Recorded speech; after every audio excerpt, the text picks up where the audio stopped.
Yan, magandang umaga mga ka-farmers. So ayan po. So ngayon po yung araw ng kanilang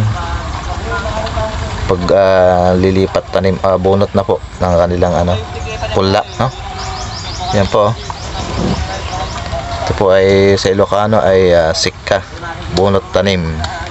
So baka bukas po ito ay itatamnam na, ililipat tanim na po ito.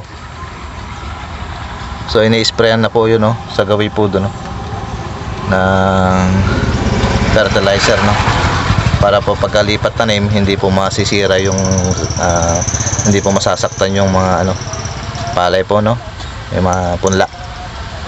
Ayan po, no. So napakabilis po nila mag bunot. So ayan, 25 days bago bunutin at lipat tanim bukas. Ayan po, organic fertilizer po ang kanilang sinasabog dito na fertilizer, no. Ayan.